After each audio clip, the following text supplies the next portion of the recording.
Hello दोस्तों, आप सभी का स्वागत है आपके अपने YouTube channel Satish education point में। दोस्तों, काफ़ी समय के बाद में अपन वापस से पढ़ाई करने वाले हैं सतीश एजुकेशन पॉइंट के ऊपर। आज अपनी पहली क्लास होगी राजस्थान के लोक देवता, जो कि राजस्थान के आर्ट एंड कल्चर के रिलेटेड है। ठीक है दोस्तों, इसके अंदर अपन राजस्थान के लोक देवता पढ़ेंगे। उसमें सबसे पहले 5 पीरों के बारे में जानेंगे। 5 पीरों में से आज सबसे पहले रामदेव जी के बारे में जानते हैं, बाबा रामदेव जी के बारे में। ठीक है दोस्तों, ये क्लास सभी के लिए इम्पोर्टेंट है। सीईटी के लिए, एलडीसी के लिए, 10+2 सीईटी पटवार के लिए। दोस्तों, राजस्थान के आर्ट एंड कल्चर सभी एग्जाम में पूछ जाती है, जो राजस्थान के एग्जाम होते हैं। ठीक है दोस्तों, तो स्टार्ट करते हैं अपन पहली क्लास। राजस्थान के लोक देवता, 5 पीरों के अंदर कौन कौन से लोक देवता आते हैं? गोगाजी चौहान, बाबूजी राठौड़, मेहाजी मांगलिया, हड़बूजी सांकला और रामदेव जी तंवर। ठीक है दोस्तों, इसमें कौन कौन आते हैं? जैसे एक दोहा भी प्रचलित है इनके लिए, पाबू हड़बू राम दे, मांगलिया मेहा, पाँचू पीर पदार जी, जहाँ गोगाजी जय हाँ। ठीक है दोस्तों, जैसे कि आप देख सकते हैं, पाबू हड़बू राम दे, मांगलिया मेहा, पाँचू पीर पदार जियो, गोगाजी जय हाँ। ठीक है, तो इसके अंदर कौन कौन से पीर हो गए? गोगाजी चौहान, बाबूजी राठौड़, हाजी मांगलिया, हड़बूजी सांकला, रामदेव जी तंवर। दोस्तों, आपको इनका सरनेम भी याद रखना है। ठीक है, तो ऐसे लोक देवता, अब रामदेव जी के बारे में बात कर रहे हैं, तो रामदेव जी के बारे में कहा गया है कि ऐसे लोक देवता जिन्हें हिंदुओं के साथ साथ मुसलमान भी क्या करते हैं, इनकी क्या करते हैं, पूजा करते हैं।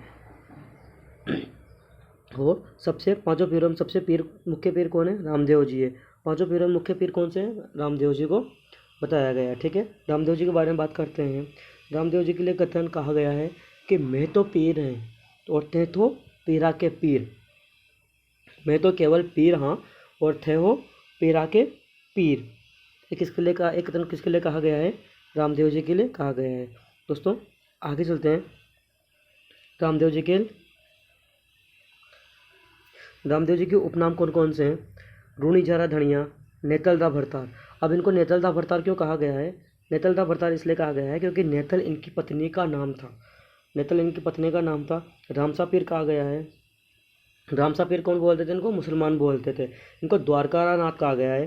द्वारका नाथ क्यों कहा गया है इनको? क्योंकि इनके कृष्ण का अवतार माना गया है। जो भगवान श्री कृष्ण थे, भगवान श्री कृष्ण के क्या माना गया है? इनको अवतार माना गया है, इसलिए इनको क्या बोला गया है?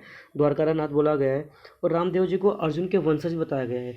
जो भगवान, यहाँ पे महाभारत देखो, महाभारत के टाइम पे 5 पांडव थे। 5 पांडवों में से अर्जुन थे एक, जो धनुर्धर थे, धनुर्विद्या के अंदर निपुण थे। अर्जुन के वंशज भी बताया गया है रामदेव जी को। ठीक है, अब इनका जीवन परिचय पढ़ रहे हैं अपन पहला अभी। तो इनका जन्म कहाँ पे हुआ था? उंडुकामेश्वर गाँव था, शिव तहसील और जिला बाड़मेर के अंदर। जिला तो आपके आपसे पूछे, डिस्ट्रिक्ट पूछे तो बाड़मेर था।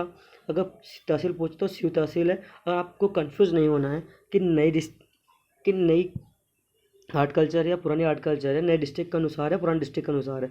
दोस्तों, इसमें नई और पुरानी कुछ भी नहीं है। अगर आपसे तहसील पूछे तो शिव तहसील के अंदर बताना है आपको, और जिला पूछे तो जिला बाढ़ में बताना है। अगर गांव पूछे तो उंडुकामेश्वर गांव आएगा, जो कि रामदेव जी का गांव था। अगर जन्म तिथि बात पूछे, जन्म तिथि भाद्रपद शुक्ल द्वितीया को जन्म तिथि कब है? जो आपने देखा होगा कि राजस्थान अपने हिंदू धर्म के अलग कैलेंडर चलता है। हिंदू धर्म के अनुसार ही अपने जो रीति रिवाज त्यौहार मनाए जाते हैं, हिंदू धर्म के अनुसार मनाए जाते हैं। ईस्वी संवत, जैसे कि आज तारीख है, उस डेट के अनुसार नहीं मनाते हैं। भाद्रपद शुक्ल द्वितीया को बाबेरी बीज का त्यौहार मनाया जाता है, भाद्रपद शुक्ल द्वितीया के अनुसार। ठीक है, इनके पिताजी का नाम था अजमल जी तंवर, माता का नाम था मैना देव। अगर आपसे पूछा अभी तक क्या क्या पढ़ा अपन ने? इनकी माता का नाम मैनादे तंवर, पिताजी का नाम अजमल तंवर। ठीक है, अजमल तंवर, मैनादे तंवर। तंवर इनका गोत्र था। ठीक है, जन्म कहाँ हुआ? उंडुकामेश्वर और तहसील शिव तहसील बाड़मेर जिला था। भाद्रपद शुक्ल द्वितीया को हुआ था, भावेरी बीज को हुआ था। ठीक है दोस्तों, आगे चलते हैं। यहाँ से अपन इनके बारे में और भी जानते हैं। इनके गुरु का नाम क्या था? इनके गुरु का नाम बालीनाथ जी थे। इनके गुरु का नाम क्या था? गुरु का नाम बालीनाथ जी था। और धर्म बहन कौन थी इनकी? डालीबाई धर्म बहन थी। गुरु कौन थे इनके? बालीनाथ जी इनके गुरु थे। बहन कौन थी इनकी धर्म बहन? डालीबाई थी। ठीक है, डालीबाई थी।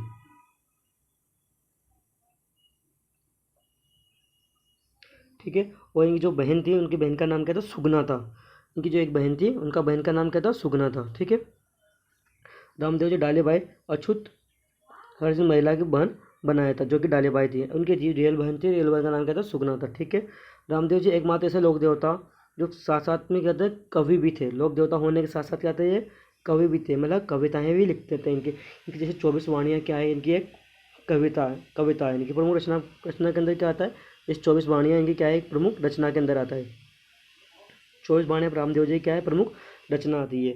24 वाणियाँ मतलब क्यों बोला गया है, 24 बोलियों को वर्णन किया गया है इसके अंदर। इस पुस्तक मारवाड़ी भाषा के अंदर लिखी गई है, बट इसके अंदर क्या बताया गया है, 24 भाषा, 24 टाइप की लैंग्वेज लिखी गई, जैसे वजह से 24 वाणियाँ, ठीक है, 24 प्रकार की भाषा लिखी गई है। आगे चलते हैं यहाँ से। तो रामदेव जी के घोड़े का नाम क्या था, लीला। लीला घोड़ा था। रामदेव जी घोड़े का नाम क्या था, लीला घोड़ा था। रामदेव जी का ध्वजा ध्वजा झंडा जिसको बोलते हैं पचरंगा थे, पचरंगा झंडा था। रामदेव जी का झंडा कैसा था, पचरंगा झंडा था। रामदेव जी के पैदल यात्रियों को क्या बोलते हैं अपन, जातरू बोलते हैं उनको जातरू बोलते हैं। इनके झंडे को क्या बोलते हैं, नेजा बोलते हैं, या क्या बोलते हैं, पचरंगा झंडा था। इनके घोड़ा का कैसा था, नीला घोड़ा था इनका। रामदेव जी के गीत को क्या बोलते हैं, ब्यावले या ब्यावल बोलते हैं। राम सबसे देवी देवताओं में सबसे लंबा गीत किसका है, रामदेव जी का है।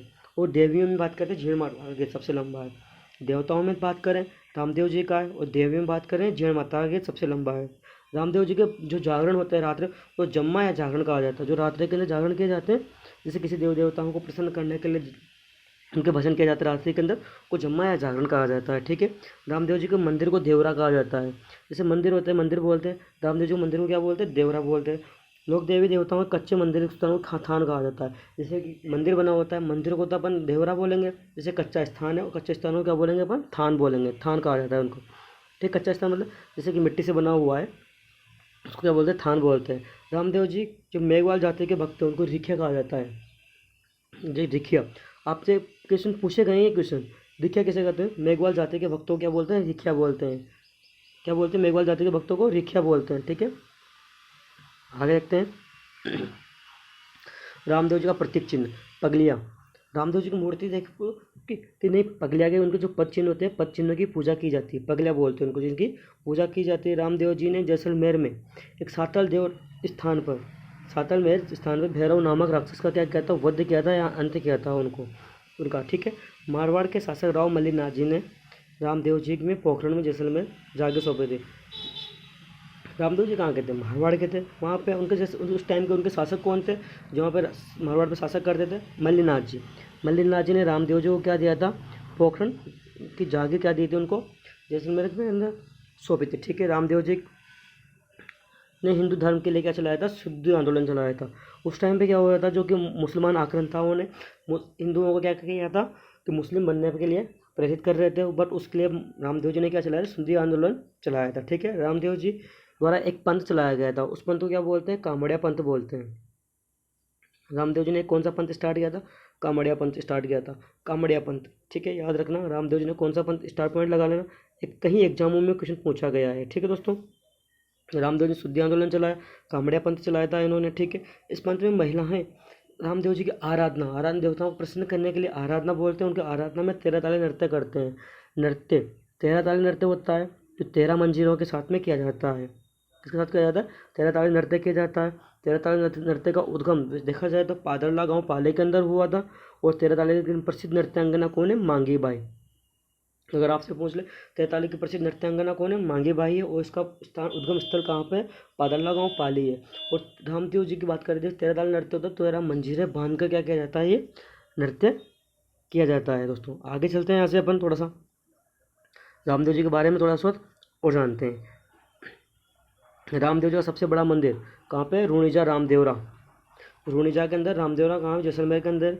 राम सरोवर तालाब रूणीजा में, इस तालाब का निर्माण रामदेव जी ने करवाया था। राम सरोवर तालाब है कहाँ पे, रूणीजा के अंदर। किसने कराया था, रामदेव जी ने करवाया था। यहाँ पर्चा बावड़ी रूणीजा में, पर्चा बावड़ी भी एक बावड़ी जिसका नाम पर्चा बावड़ी, रामदेव जी एकमात्र से लोग देवता है जिन्होंने जीवित समाधि ली थी। एकमात्र ऐसे लोक देवता जिन्होंने क्या लिए थे, जीवित समाधि। जीवित का मतलब होता है कि जीते जी समाधि ली थी। ऐसा नहीं कि जैसे कोई लोक देवता होते हैं जो कि मरने के बाद क्या की जाती है, उनको दफना दिया जाता है या समाधि के रूप में उनकी पूजा की जाती है। बट रामदेव जी ने क्या किया, 24 साल की उम्र में जीवित समाधि ली थी, जीवित समाधि ले ली थी उन्होंने। ठीक है, अब रामदेव जी के प्रमुख मंदिरों की बात करते हैं। रामदेव जी के मंदिर कहाँ कहाँ पे हैं, ठीक है, पूरे राजस्थान के अंदर कहाँ कहाँ पे है। सबसे पहला मंदिर बात करते हैं रूणीचा के अंदर। कहाँ पे है सबसे पहला मंदिर, रूणीचा के अंदर, जो कि प्राचीन मंदिर भी है और मुख्य मंदिर भी है। सबसे मुख्य मंदिर रामदेव जी का कहाँ है, जैसलमेर के अंदर है और रूणीचा में है। निर्माण किसने कराया था, गंगा सिंह ने इसका निर्माण कराया था। जो बीकानेर के राजा थे गंगा सिंह, गंगा सिंह वही गंगा सिंह है जिन्होंने गंग नहर का निर्माण कराया था, जो कि अपन हिस्ट्री के अंदर पढ़ते हैं या जो गंग नहर पढ़ते हैं, जोग्राफी के अंदर पढ़ते हैं। महाराजा गंगा सिंह जो कि गंग नहर का 1927 के अंदर उद्घाटन किया था। 1921 में गंग नहर का उद्घाटन हुआ था। 1927 के अंदर उस पानी लेके आ गए थे। ठीक है, वही गंगा सिंह है, उन्होंने निर्माण कराया था। इस स्थान भाद्रपद शुक्ल एकादशी को रामदेव जी ने जीवित समाधि ली थी। रूणीचा के अंदर क्या लिया था, रामदेव जी ने जीवित समाधि ली थी। ठीक है, तो आगे चलते हैं। मेला कब लगता है, भाद्रपद शुक्ल द्वितीया से एकादशी तक क्या लगता है, मेला लगता है। रामदेव जी का मेला कब लगता है, भाद्रपद शुक्ल एकादशी से द्वितीया तक क्या लगता है, रामदेव जी का मेला लगता है। इस मेले का आकर्षण क्या होता है, तेरहताली नृत्य होता है। तेरहताली नृत्य बताया था। तेरहताली नृत्य में क्या होता है, जो कामड़िया पंथ की जो महिलाएं होती है वो भगवान रामदेव जी को प्रसन्न करने के लिए नृत्य करती है, 13 मंजीरें बांध कर अपने हाथों और पैरों में। ठीक है, तेरहताली नृत्य होता है, मुख्य आकर्षण केंद्र होता है, जो अट्रैक्टिव होता है। ये राजस्थान में सांप्रदायिक सद्भावना का सबसे बड़ा मेला कौन सा है, रामदेवरा का है। सांप्रदायिक सद्भावना इस क्यों कहा गया है, क्योंकि इस मंदिर में हिंदू और मुसलमान दोनों जाति के लोग क्या करते हैं, आते हैं वहाँ पर। इस वजह से क्या होता है, सांप्रदायिक सद्भावना का मेला लगाया गया है। आपने रूणीचा मंदिर एक पढ़ लिया, उसके बाद दूसरे मंदिर बाकी मंदिरों की बात करते हैं अपन। बाकी कौन कौन से मंदिर है, छोटा रामदेवरा कहाँ है, गुजरात के अंदर है, जूनागढ़ के अंदर, गुजरात जूनागढ़ के अंदर है। तीसरा मंदिर की बात करते हैं, खुंडियास मंदिर। कहाँ पे, खुंडियास मंदिर अजमेर में है। दूसरा रामदेवरा कहा गया है, इसको क्या कहा गया है, दूसरा रामदेवरा कहा गया है। तीसरा मंदिर की बात कर रहे हैं, सूरत खेड़ा मंदिर है, चित्तौड़गढ़ के अंदर। कहाँ पे, सूरत खेड़ा मंदिर चित्तौड़गढ़ के अंदर है। पांचवा मंदिर की बात करें, बिराठिया मंदिर है, ब्यावर अजमेर के अंदर। बिराठिया मंदिर कहाँ है, ब्यावर अजमेर के अंदर है। ठीक है दोस्तों, आगे चलते हैं। अब रामदेव जी की फड़ क्या होती है, जो कि किस पे बनाई जाती है, कपड़ों पे बनाई जाती है। ठीक है, उसका वाचन किया जाता है। रामदेव जी की फड़ का वाचन रावण हत्या वाद्य यंत्र के साथ किया जाता है, जो कि धोरी जाति के भोपों द्वारा किया जाता है।